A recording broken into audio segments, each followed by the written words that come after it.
Nothing is personal and people are limited. If someone doesn't want to be friends with you, 99.9% of the time, it's about what's going on in their life, not because of you.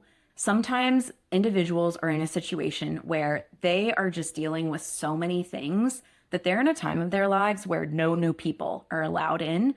And that's on them. It's not on you. Welcome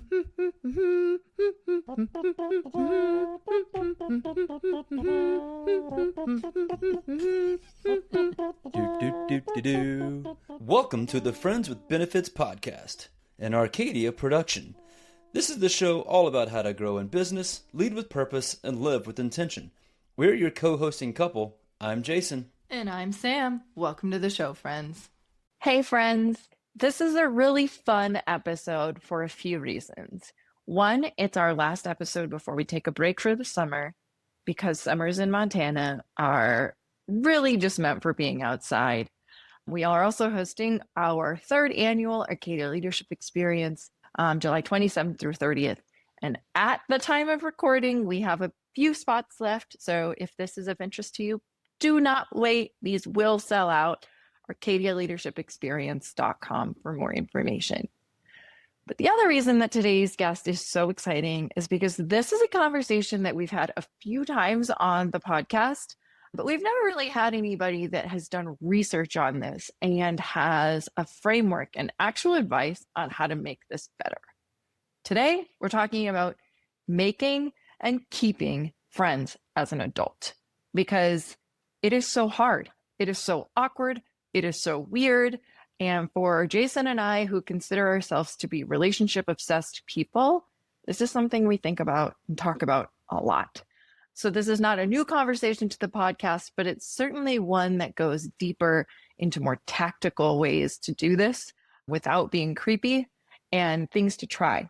So today, Sarah Grieco joins us. She just became super passionate about this. She's done a bunch of research. She's had a bunch of talks and workshops around how to make more friends and build better relationships as an adult.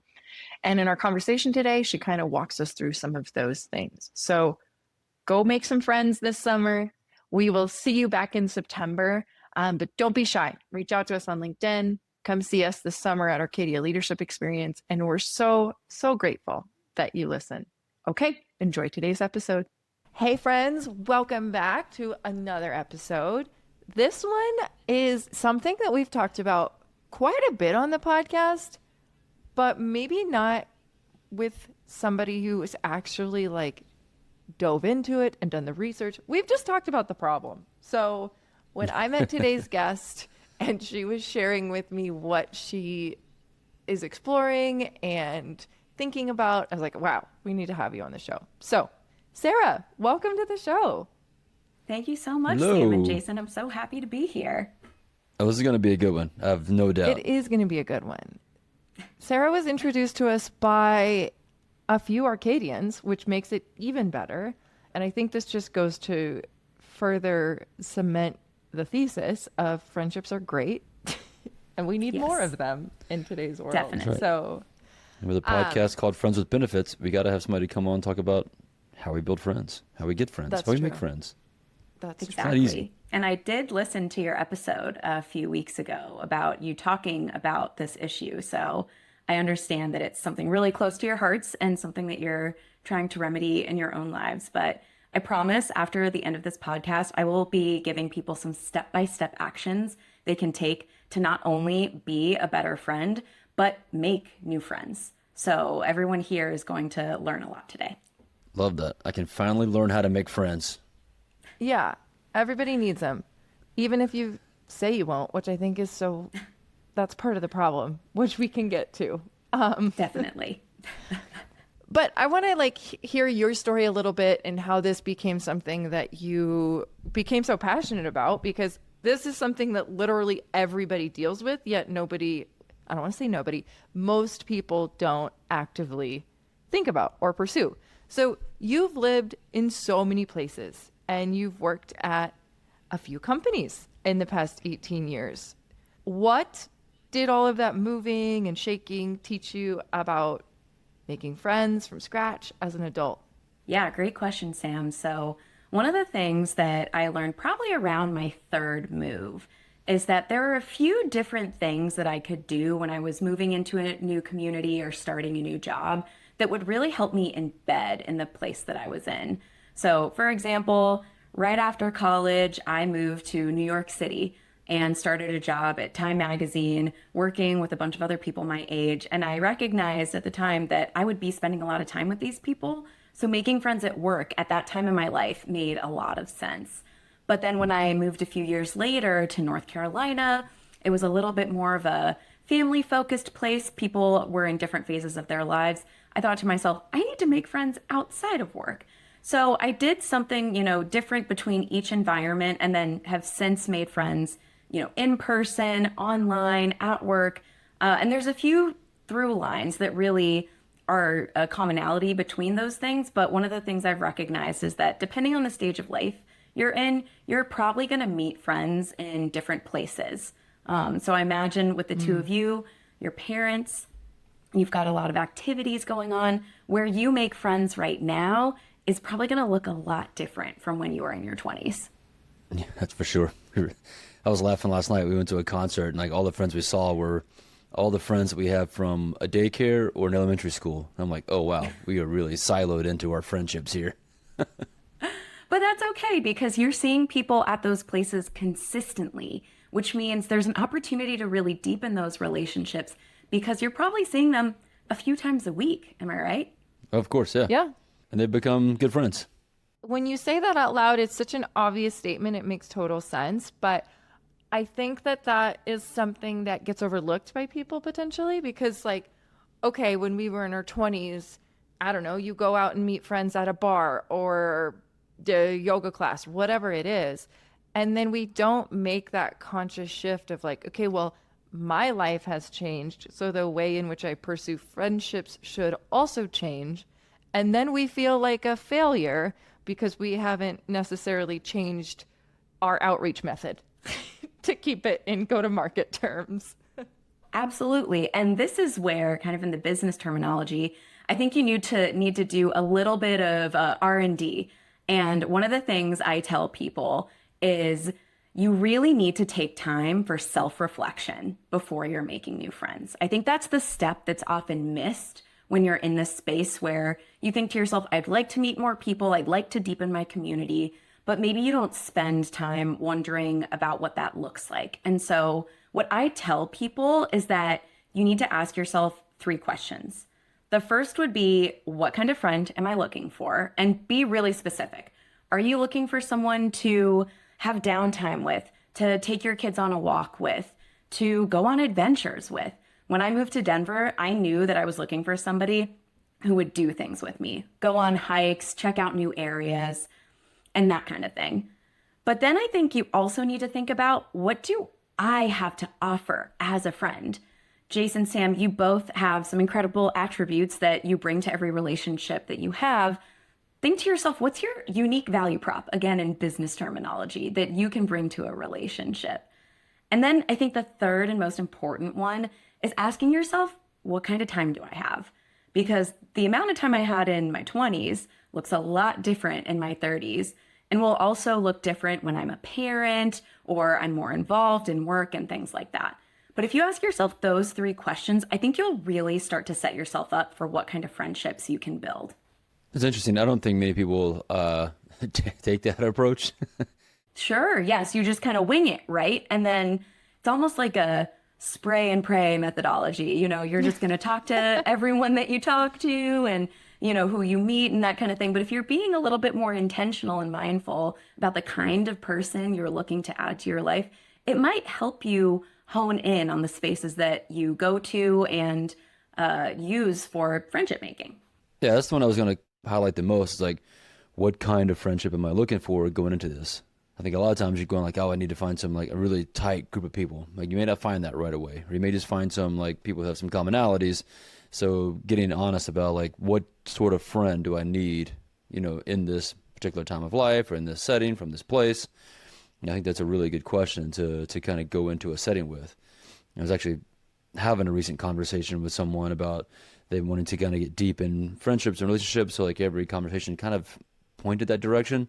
instead of maybe looking at it from a different perspective, like what kind of friend can we find here, and letting that natural trajectory follow itself.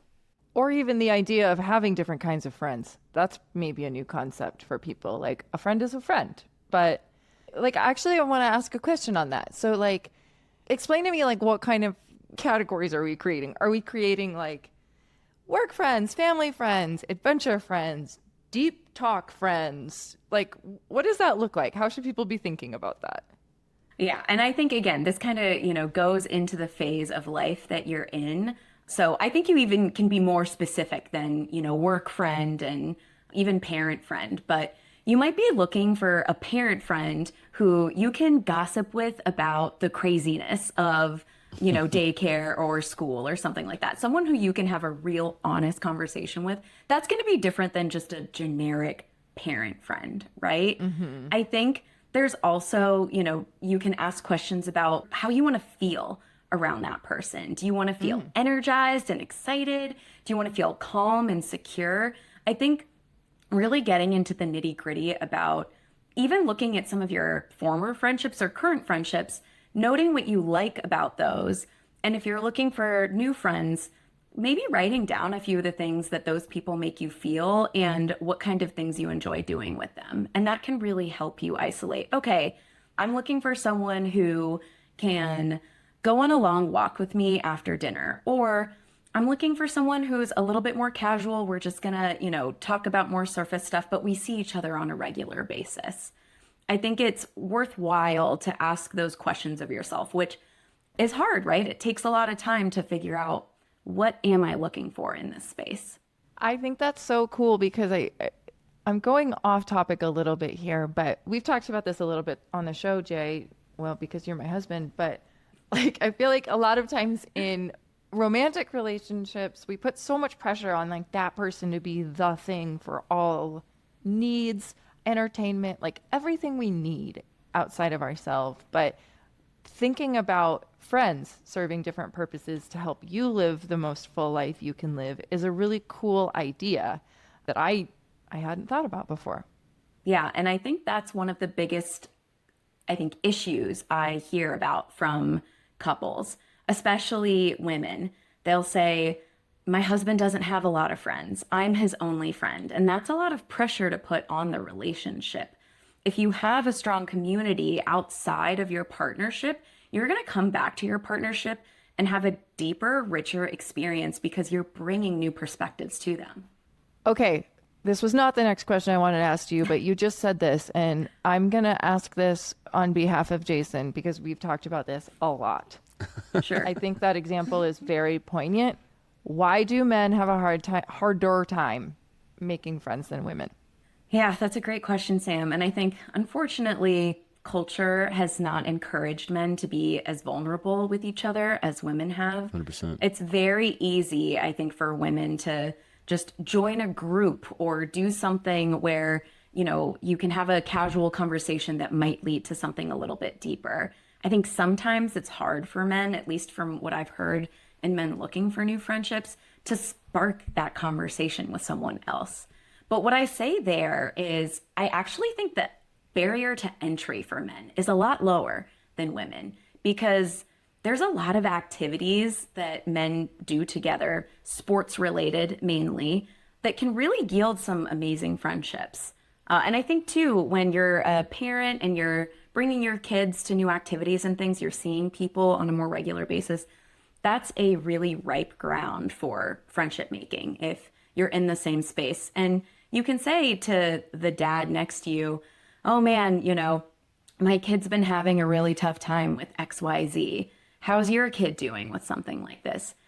Being a little bit vulnerable off the jump, I think, allows people to deepen a connection more quickly.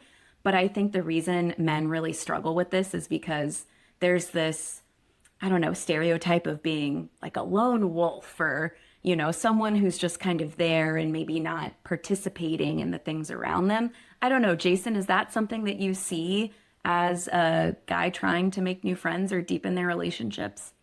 I think a lot of it that I see and have seen firsthand is going back to what you first mentioned, like that vulnerability, as well as the group aspect. Like I think most men just aren't willing enough to be vulnerable, to go out and explore new friendships, to try to meet someone new, to kind of reach out, to be the first to reach out and kind of extend an opportunity to meet. They're also much less likely to kind of join new groups or to start new groups. Like there's some sort of, I don't know, fear, timidness, or whatever it might be for a guy to create this opportunity for other men to connect. I also see that a lot of men are less likely to, like, I always joke that I'm always trying to get another guy's phone number. Like I'm not shy when it comes to like trying to make new friends, like almost like to the point where I need to probably pull it back a little bit, but I refuse to do so.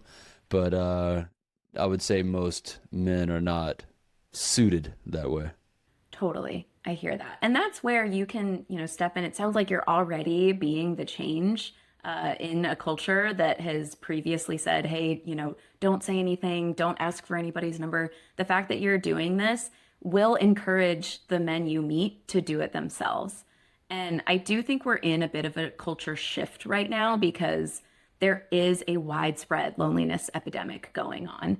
And I like to joke with people that I'm on a quest to end the loneliness epidemic one friendship at a time, because I do think that our friendships are building blocks to community, and community is one of the biggest correlates to longer life and satisfaction and happiness. So I think once people realize that it's worth being a little bit vulnerable and putting in the time, the dividends are going to pay out tenfold. Totally agree. I also think too that I was just thinking about like some of my experiences, right? Men, be curious how women are as well. Like I feel like, Sam, just watching you, like your women are much more apt to like get a small group of friends and let it get bigger and bigger. As we're men, we'll get like 2 or 3 friends and they're kind of like, yep, no, we're good. Don't need any more. I don't have the emotional capacity to expand beyond the 2, 3, or 4 that I've got. And so those circles kind of stay closed. That also, though, I think, again, at the time of life that you're in might be appropriate, right? If you're really busy and you have existing relationships and you're thinking to yourself, I need some new friends, but I don't have time, then you can kind of turn that around and say, all right, if I don't have time to go meet new people, how can I deepen the relationships that I have and maybe get a little bit more out of those? I'll give you an example. I'm friends with a married couple, and they are both very busy. They have high stress jobs. They work in tech and healthcare. And at the end of the day, they just don't have a lot of time to socialize. And so they were complaining to me the other day, oh, it's so hard to make friends. It's, difficult to meet new people. They're in a phase of their lives where they just might not have time for that. But I told them, what about the friendships you already have? Is there something you're looking for, kind of going back to that earlier point of asking yourself what you need and seeing if any of those people might be able to offer that to you? I live far away from the 2 of them, but I told them, maybe we can jump on the phone once a week or once a month and just catch up. They typically don't get on the phone with anybody except their parents.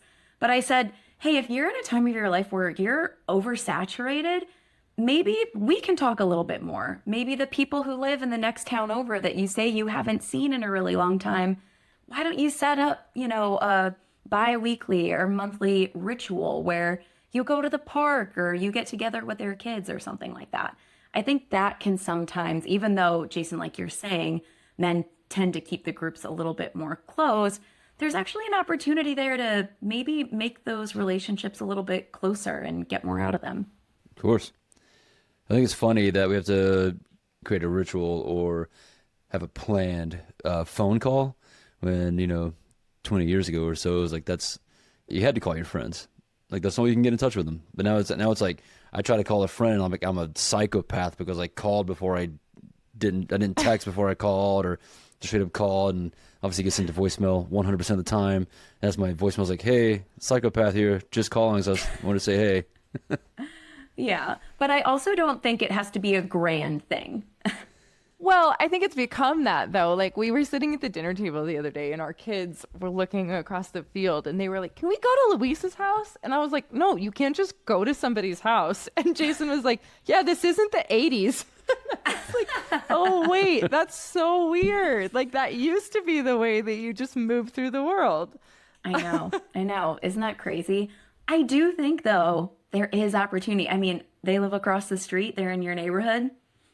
Why not? Why not pop by and say, hey, we're going on a family walk. Do your kids want to join us? You can take a little break, or do all of you want to join us? There, especially if you're lucky enough to live near neighbors that are willing to become friends, those are some of the best relationships you can have because proximity really encourages those spontaneous run-ins, and those tend to give you a lot of joy in life.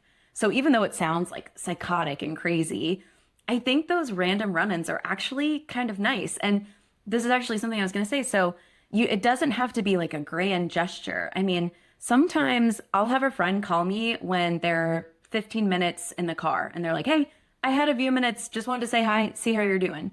And that might sound crazy, right? But if I'm free, they're free, we can talk for 15 minutes. Great. It doesn't need to be this hour-long scheduled catch-up. As much as I love those, it's also really nice to just kind of have a few minutes. Or even, Sam, Jason, I don't know if either of you do this, but voice memos are now very popular. If you just have a few minutes that you're walking to the car or doing something, I love a voice memo. And that's a great way to stay connected with someone without having some grand plan or anything like that. Okay, I want to, first of all, Jason, I think this could be a very hilarious YouTube channel where we just go knock on our neighbors' doors and say, do you want to hang out? And like catch their face. Can we ride our bikes over there like we used to do in the 80s? But if anybody's willing to try it, it's Jason and I. Yeah. Okay, Sarah, I want to ask a question going a little bit back. You talked about how okay, so say in this stage of life, we're so busy. We maybe have a few relationships that we wouldn't consider to be our deepest friends, but they're the people that we have near us right now. What advice do you have for actually going deeper with the existing group without being weird? For sure. I get that. I think the first thing you can say is, hey, I'd love to get to know you a little bit more. I mean, being honest with someone and let them know, I'd love to spend more time together. Just that statement alone, someone's going to feel really excited that you want to spend more time with them.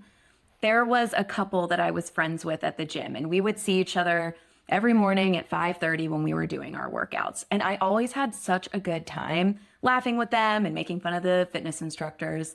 But after a few months of this, I thought to myself, I love these two. I'd love to spend more time with them. So I went up to them and said, would you want to hang out after the gym sometime or on the weekends and maybe grab dinner or a beer or something like that? That first step of letting someone know you are interested in being closer or deepening the relationship, I don't think it's that weird. I think it's actually quite flattering, and people tend to respond to it really positively. I agree. What was this? 11 years ago, I met this girl at a brewery, at an event in March, and then I saw her at the same brewery or same event, different brewery another month later, and I was like, hey, my exact words were, you want to go out sometime somewhere that's not a brewery or a networking event? And she said yes. And today we are married, co-hosting a podcast together. So who knows what could happen. I love that. I mean, the same thing can apply to friendships. Another thing I tell people is that, when you meet someone and you get this sparkly gut feeling that whoa, this is a person I want to spend more time with. They're so cool. Acting on that feeling is always going to get you toward a closer relationship. And you never know, right? This person might not be for you down the line, but when you have that strong gut feeling, Jason, like you did with Sam, with friendships, I think that also can be applied. I'll give you an example. I was volunteering at an event a few years ago, and I met a woman who we just talked the entire time. We had such a good time volunteering together. And at the end of the conversation, I said, hey, this is going to sound a little weird, but are you in the market for new friends? Because I've just so enjoyed this time together, and I'd love to connect a little bit more.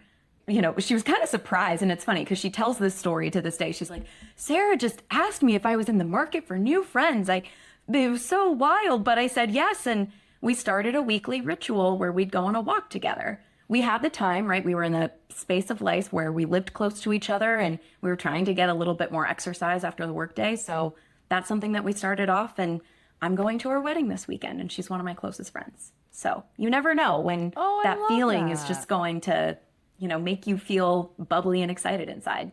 Let someone know, hey, I'm enjoying our time together. Let's try doing this again. I also love that, if we can call it a pickup line. I love that because I feel like that's part of the like hurdle of like, I feel like we should start like a whole card deck of how to pick up new friends. Totally. It sounds so silly, but that is it. Like, we have so many opportunities to meet new people, yet you walk into these opportunities, and Jason and I are as extroverted as they come. So I have so much empathy for introverted people. Like, I can't imagine how much harder this is for them because it's hard for us. And we'll talk to a paper bag. So like walking up to somebody and just that initial like, oh, they probably have friends already. I don't have a spot in their life. Like the stories that we tell ourselves. But if we just had like a few one-liners of like, hey, are you in the market for a new friend? If somebody asked me that, I'd be like, sure. Yeah, right. I love that. And if they're not, then it's still flattering, right? They're like, you know what? I'm actually kind of crazy with kids and stuff right now. But it's like, you know what? If in the future you have more time, let me know. You're giving someone a compliment, really, that you're saying, I liked you so much. I want to hang out with you again. I feel seen and respected. I love that. I also feel a LinkedIn post coming on. Just going to throw it out there, like, what's your best friendship pickup line? See what we can get out of it. Just going to say it. Sam, to your point, I feel like, and this kind of leads into my next question for you, Sarah, is that we both operate from a very curious place. We're both very curious by nature.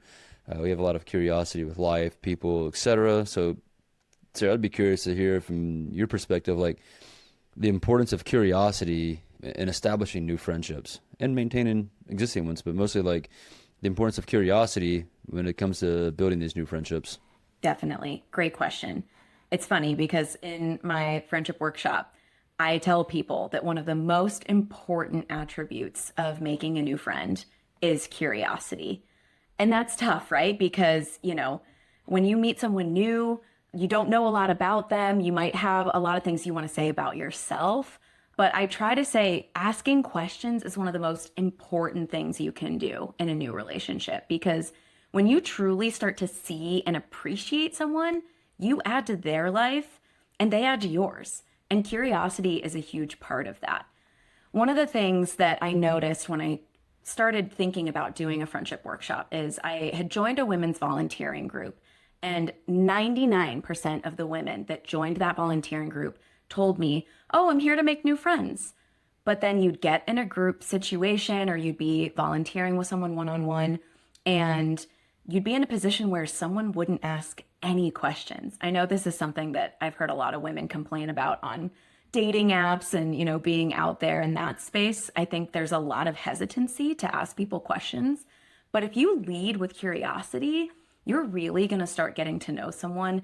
And then you're also going to kind of get out of your own head a little bit and not make it about you so much as you're going about and learning about this new person and seeing how they might be able to be a part of their lives. So whether that's asking, where did you grow up? What brings you here? I mean, what brings you here is a great entry point because that's a story that someone can tell and you can ask follow-up questions. But I think curiosity is the number one key to making new friends. If you're not going to be curious and ask people about their lives, it's going to be really difficult for you to form new relationships. Agree. Enough said. That's the end of the podcast. If you take one thing from it, it's that. Like Ted Lasso says, be curious, not judgmental. That's right. I just saw that clip this morning. Any quote of Ted Lasso, yeah. Yes. What do you say to people and how do you help those people when they say like, well, I'm just not naturally curious? Like, is this a part of your workshop where you kind of help them like how to coach the curiosity? So that's one of the things where I talk a little bit about breaking the ice with someone.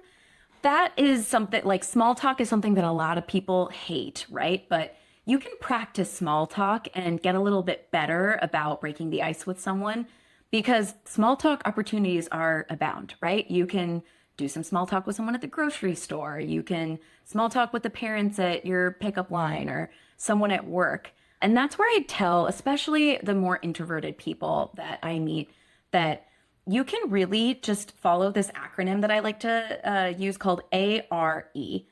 And the first one there is anchor your question in the space that you're in. So I usually give the example of Trader Joe's, one of my favorite grocery stores. Same. Tough subject here.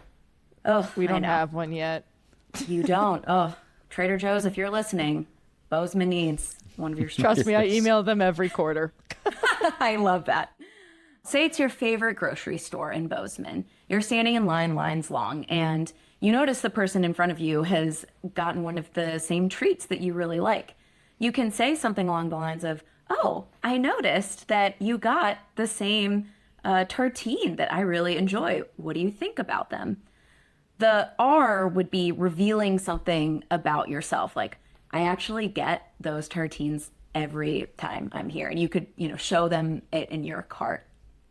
And then the E stands for encourage. Ask, like, oh, what are you planning to do with those? Are you having a dinner party? Or are you going to just eat them on the road? Like, that's a very kind of loose grocery store example, but anchoring, revealing, and encouraging are, kind of the 3 steps of starting those questions. And it doesn't mean you need to be, crazy curious naturally. It's just something that this is the space I'm in. Here's a little something about me. And what about you? And that's going to get the conversation going. I think that's so powerful. Sorry. We clearly are all very excited about this. Yes. I was just going to say, like, a little friendship tip. Don't try running the R formula with a celebrity. I tried that in a grocery store once, and boy, did I get the coldest shoulder I've ever gotten in my life. I tried. Oh, no. You also did that at the fall festival with Jessica Biel. That one actually turned around. We actually had a conversation. Sir Nick Faldo and I. Kinda. He gave me the cold shoulder. I love it. The other easiest one would be truly is a compliment. Like, throw out a compliment. If you're not maybe curious, naturally, but you have eyes, you can see that someone has shoes that you like, or shirt that you recognize the band or something like that. Giving someone a compliment is also a really easy entry point into starting a conversation. I mean, I did tell Jessica Biel happy anniversary, which was a very creepy thing because she had no idea who I was, and I knew it was her anniversary because her husband posted about it on Instagram. So a compliment without being creepy. But Sarah, I have a question on that because I feel like compliments are so easy to give, but they're kind of like a closed door of like, oh, I like your shirt. And then you say, thank you so much. I got it at whatever. And I'm like, great. I love that store. And then they say, okay, bye. So how do you turn a compliment into an open-ended conversation? So I think that's really where you do have to maybe reveal something about yourself as you're giving the compliment. So say someone is wearing a band t-shirt of an artist that you really like. You can say, oh, I love your shirt. I'm a big fan of Blink-182. Did you happen to see their show, a few months ago, years ago, whatever? Or anything that, what's your favorite song or something like that. I know that can sound a little bit aggressive, but if someone's putting that article of clothing on, they might be welcoming conversation about that particular thing. In early communication workshops, you learn about like tells and things like that. People make styles a very easy thing to communicate on because someone is making a very specific choice about what they're putting on their bodies. And typically they want to talk about it because they're being intentional about, the thing that they're wearing. So that's an easy one. I know, for women, a lot of the time we can just, say something like that. But also too, I mean, this is where if you're in a random space or even at the gym, I mean, someone's working out and they just, I don't know, benched like 500 pounds or something like that. I also think you can walk up. This happened to me a few weeks ago at the gym.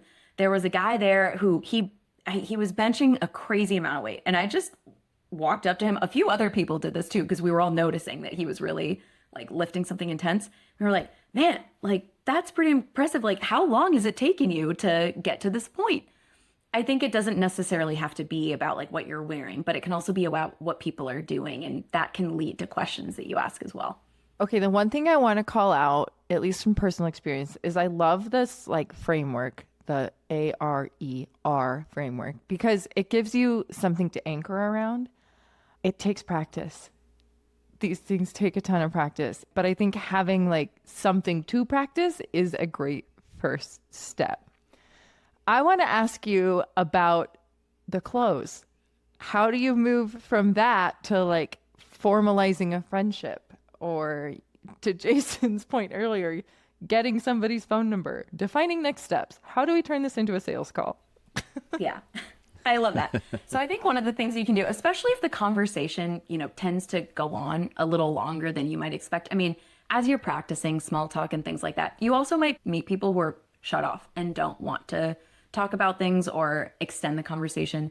But this again is when you follow that gut feeling. When you're talking to someone, the conversation maybe goes on for 3, 4, 5 minutes and you two are really vibing. I think at the end of that, you can say, I really enjoyed this. Any chance you're in the market for new friends or want to grab coffee sometime? Or do you live in the area? I think, again, it's really being vulnerable and letting someone know, like, I enjoyed this little exchange. Maybe we can take it further. And if they shoot you down, they shoot you down and you move on and go to the next friend. I always tell people that your person is out there. The friend that you want to make and spend time with is looking for you. You have to be pretty open about looking for them as well. So I think following that gut feeling, being vulnerable, asking if they want to spend time together, that's a way that you can go from just complimenting someone on, their cool shoes to, hey, let's grab a coffee. Do you live in the area? Like, this has been a really fun conversation. And I think from there, like, too, setting is like, if you're really interested, instead of just saying it, like, scheduling the time. So I've been guilty of, like, we should grab a coffee sometime. And then 6 months later, I'm like, oh, wait, we were talking about getting coffee sometime, and we didn't. So, like, being able to either do it now or if I have a quick follow-up, to use the sales terminology. Definitely. And I always tell people when they're making new friends to be the person that makes plans, because you might say, hey, let me get your number. You get that person's number. When you text them, you say, hey, this is Sam. We met at the grocery store. I'm the one who liked the same gummy bears as you.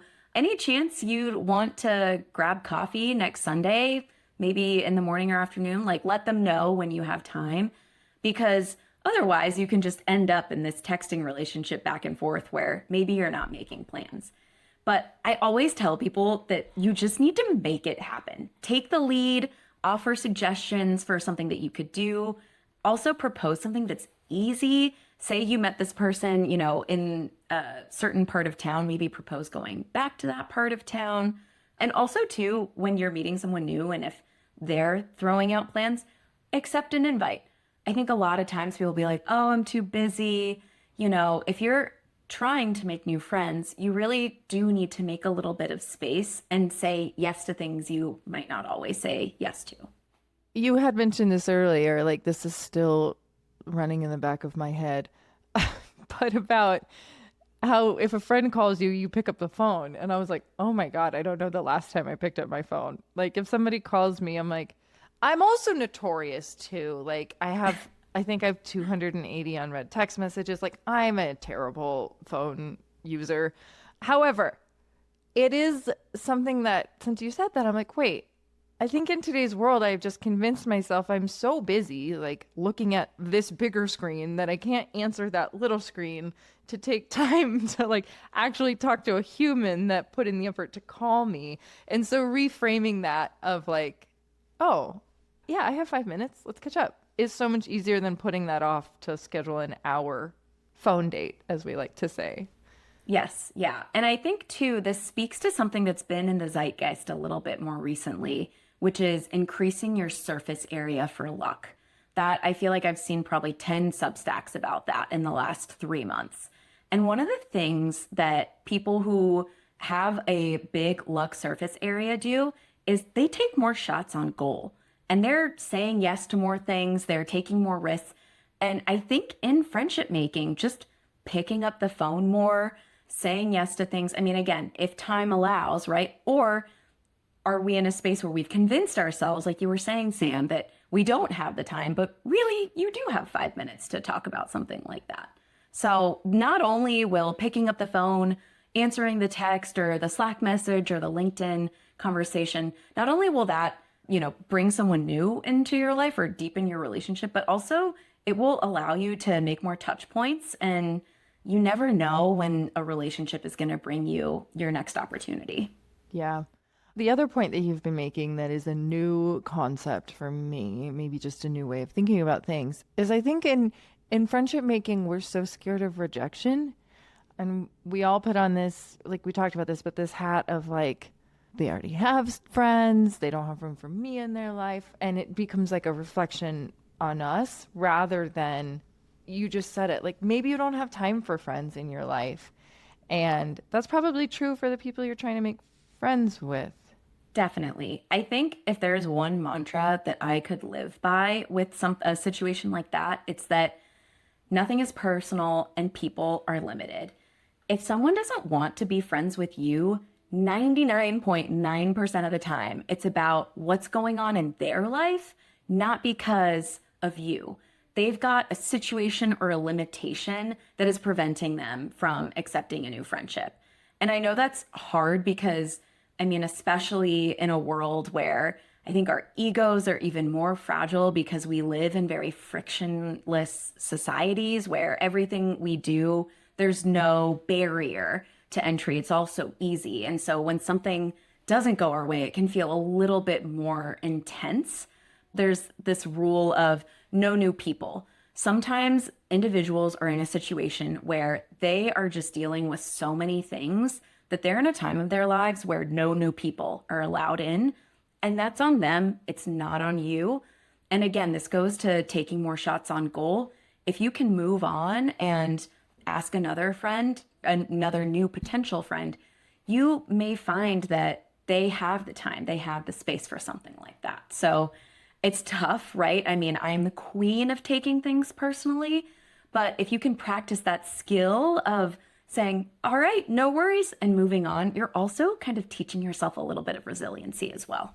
Yeah, which I think is a lost art these days, especially like in a society where like we're taught to not offend anybody or upset anybody. And like as a result, like we look at that as like, oh, someone's upset us or offended us, and like we are much more hesitant to like take risk and reach out, and we try to protect ourselves. It's like whatever that part of the brain, the amygdala or whatever it is that tries to protect us, kicks in and says, oh, we it's against societal norms to be hurt, get hurt, so don't take a risk and try to make new friends because you're just only going to look stupid. And as we know, fortune favors the bold. People who are a little bit bolder and riskier tend to increase their surface area for luck and meet new people who bring them opportunities that they wouldn't have otherwise encountered. Yeah, I think that part of my brain is broke, so I'm going to take this risk. It's tough. I hear you. Trust me. That's true. Especially No, he's not afraid to take the risks. We have to pull it back he's not. sometimes. Okay. Yes. That's good. That's good.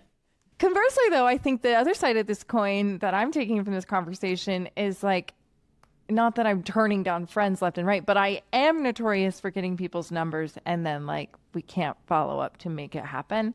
And that's not personal, but I think just being upfront and honest with people of like, I think you're great and I really do want to hang out with you, but right now I have 2 small kids or starting a business. Like, here's the reality of my life. So it's going to be a minute until I can like fully commit to building this relationship.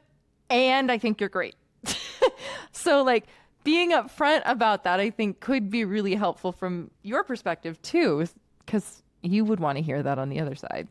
Yes, that's way better than ghosting someone, don't you think? Like, say you get someone's number, you chit chat, and then it kind of falls flat, and that person thinks, oh, we never made plans or did anything. I think being straightforward and communicating honestly is a lost art these days, and just letting someone know, hey, this is where I'm at, and I don't have a ton of time, but once I do get some time, I'd love to reconnect and see if we can make something work. I'm curious to know, somewhere along those regards, if you've led enough workshops, helped enough people, or even seen research or data around it, on like the average time approximately it takes to really establish a really deep and meaningful friendship. So that's a great question, Jason, because research has shown that to make really a casual friend, just a casual friend, is going to take 50 to 60 hours of time Oh. just to get to that relationship where you feel like, okay, I know a little bit about them, maybe, a few things about their life, but nothing too deep. 50 to 60 hours. To have a really deep friendship, you're looking at 200 hours, which I know sounds like a Wow. lot, but this is where consistency comes into play. Because if you are seeing someone in a shared space, like the two of you were saying that you're at, kids' soccer games, daycares, that kind of thing, those are people that you're logging hours with on a regular basis. And you'll probably be able to move into a casual relationship quicker than someone that you say met out at a networking event who isn't in your circle. So when you really lean into those circles where you're seeing people a lot, you can make friends a lot faster. I think that's why gyms have become such a huge source of community for millennials and Gen Z, because like I mentioned, I was seeing a couple at the gym every time we'd go to class at 5:30 in the morning. That means that 4 times a week, we were spending an hour together. So we were able to kind of get to that casual level of friendship pretty quickly because that was already part of our routine. And this is where I also tell people when they're looking to make new friends that do something, go somewhere that you already enjoy. Don't try to make friends by doing something that you hate. I'll give you an example. When I moved to Denver, I thought I would get into rock climbing. Turns out I hate rock climbing. So that isn't going to be a space where I try to make friends because it wasn't something that I enjoyed. But you know what I did enjoy? Pickleball. And I met a lot of people through a weekly pickleball lesson that I took. And then we were able to join a sports league together where I was seeing them for a couple hours a week. And logging that time consistently gave us the hours that we needed to get to a relationship where I can now call them, friends. I like the time spent together login of hours, if we can call it that. Immediately when you said 50 to 60 hours, I was thinking in my head, it's like, man, I got to spend like 50 to 60 hours like one-on-one with somebody to get there. But it makes way more sense from your side of things. Like time spent together, whether it's at a soccer game or on the pickleball court or running club or whatever it might be. Like those hours, those minutes, that time matters and counts, which is why it's important to put yourself in those spaces, whether it feels comfortable or not. For sure. And one of the questions I get a lot, Jason, is people asking me, okay, I've made a casual friend. We've gotten to the point where, we talk here and there. We'll maybe send each other a text. How can I get us to that deeper friendship level?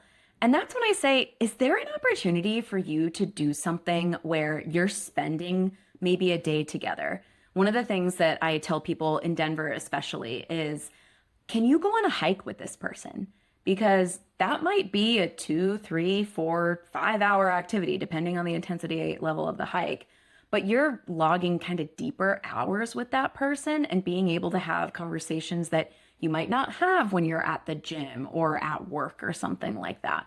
I think doing a deeper level activity where if you have the time to spend half a day with someone, that's going to advance your friendship a little bit quicker.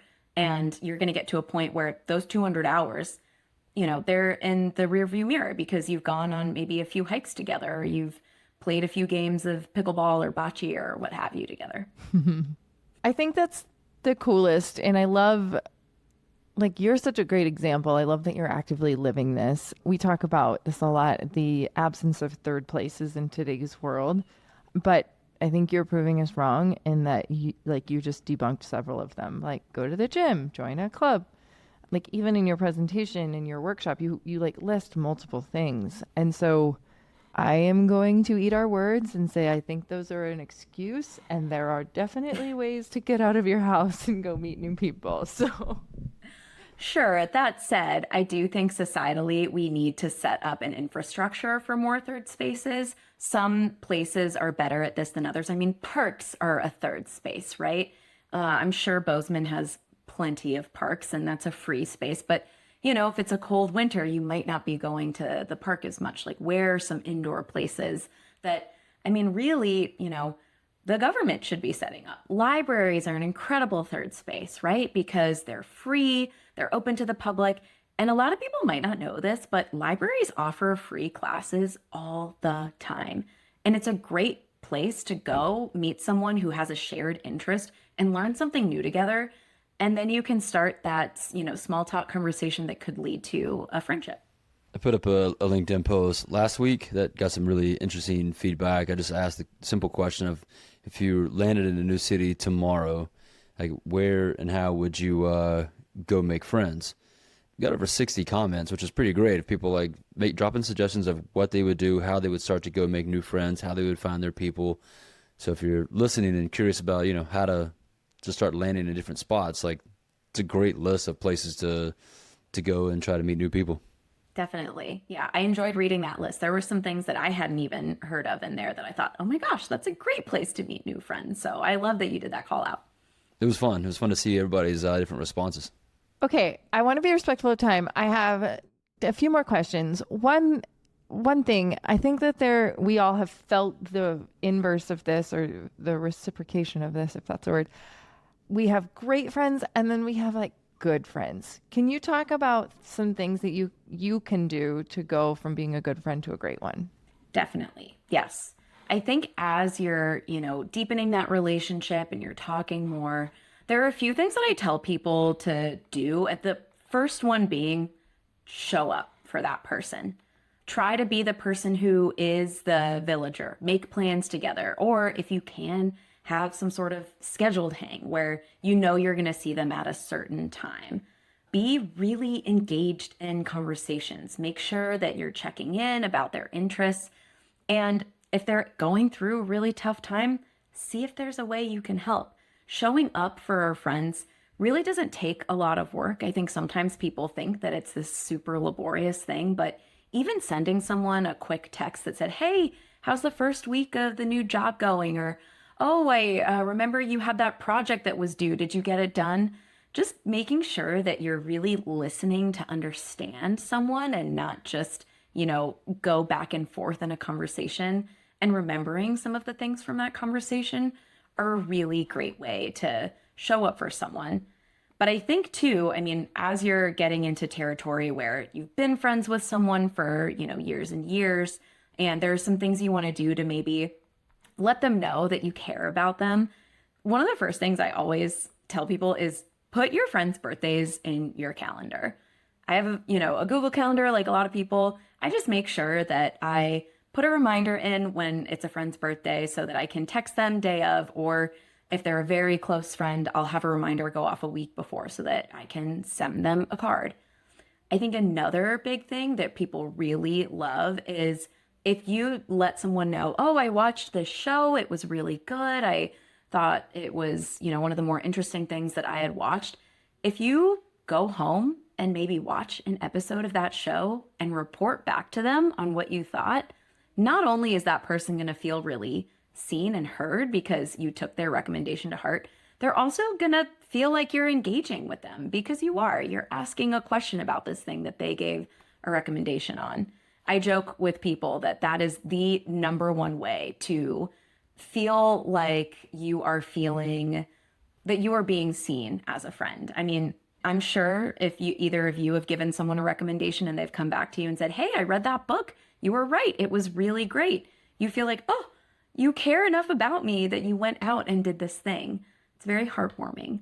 And then I think too, one of the things that I tell people when, you're trying to go from being a good friend to being a great one, I go back to that intentionality a lot because friendship isn't something that just happens to you. It's a set of intentional daily choices that you have to make. And that takes a little bit of time and goes back to our initial point that we were talking about. How much time do you have to devote to something like this? Because if you have a lot of time, great, then you can be intentional with your friends. And if you don't, you might just be in a space of life where you're going to have relationships that are good, but they're not in a place where you can go from good to great just because you've got, a lot going on. And that's okay too. We all have these seasons of life. They don't last forever. Agreed. You mentioned the time, and I'm thinking about the context of relationship, right? If you're talking to someone who's just met a girl, a guy who's just met a girl, it's well, when should I text her back? Right? So in the context of friendships and time, how soon is too soon to text a friend back? Or when should you like start following up? Like, hey, let's grab coffee, or hey, want to get up again? Or like, you really like this, person who could be a good friend. Like, how do you play it cool, Sarah? And again, I actually don't think you need to play it cool, Jason. If you're interested in spending time with someone and letting them know, hey, it was great meeting you. I'd love to get coffee maybe in the next couple weekends. Do you have a date that might work? Playing it cool, I think, actually kills more friendships than it creates. Because when we're vulnerable with people and let them know that we want to spend time with them, who needs to play it cool? Like, if someone is going to think to themselves, oh, this person texted me and wants to hang out. Oh, like, how desperate. What a creep. Is that the kind of person you want to hang out with? I don't know. Right. That's true. That's a good point. We've talked about this before on the podcast. It's coming up on a year, which is very fun. But I started a weekly coffee meeting on Thursday mornings at the same place. It's at 8:30. And it's really grown. It started with like 4 main women who I was not close with. I literally texted and was like, hey, I want to get to know you guys better.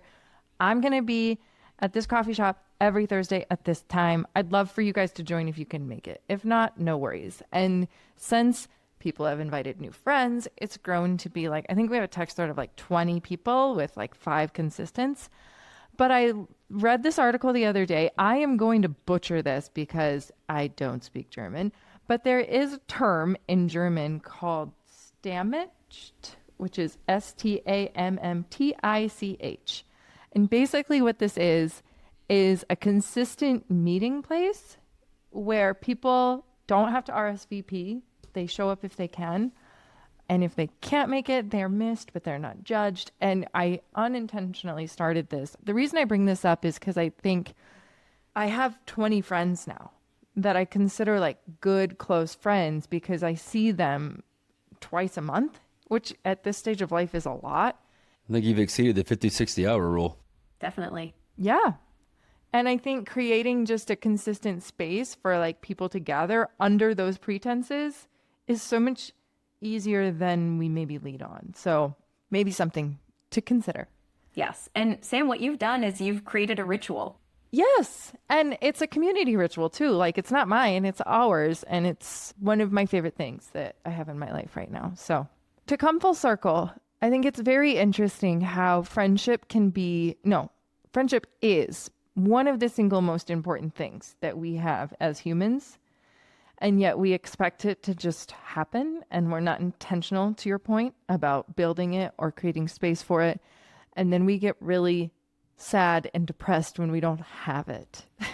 And that's where you can take stock and say, all right, if I am missing this thing that I really want, what can I maybe move around so that I have more time for it? Is there a place where I'm spending too much time that's not giving me that value add that I could maybe get rid of? A very easy example of that is your phone. If you're someone who's on your phone 3-4 hours a day, that might be a good way to cut back on something that's taking up a lot of mindless time and being more mindful in creating new relationships. That are face-to-face, not on your phone. Yes, Right. Exactly. Yeah. Phones are a great way to stay in touch, but when you're making new friends, it's really, really important to be in person if possible. I love this. Sarah, I think what you're doing is so awesome. Thank you for trying to tackle the loneliness epidemic one friendship at a time. If somebody's like, man, I want to talk to Sarah more, I have so many more questions for her, where do they go? You can find me on LinkedIn, Sarah Grieco, and that will be spelled out, I imagine, in the podcast title. Yep, show notes, it's there. Yep. My DMs are always open, and I'm happy to talk with anybody when they have questions about this. It's something very near and dear to my heart. Well, I'm so grateful you spent time with us today. You're coming to Arcadia this summer, which is so awesome. Yes. I can't wait to finally meet you in person. Me too. I'm so excited. Thank you both. Yeah. Thank you for sharing this knowledge. Thank you for putting in the time to compile this, because I feel like so many people are like, yeah, we all need friends, but it just isn't working. And giving a playbook, I think, is so helpful. Yes. So yes. I hope all of you get something out of this. And if you do, please reach out and let me know what was most valuable. So I really, really appreciate it. Thank you both. Amazing. Well, Absolutely. friends, go make some new friends. Yeah. Go make some we'll new see you next friends. Get those time. new benefits. Perfect. We'll see y'all. All right. Take care, everyone.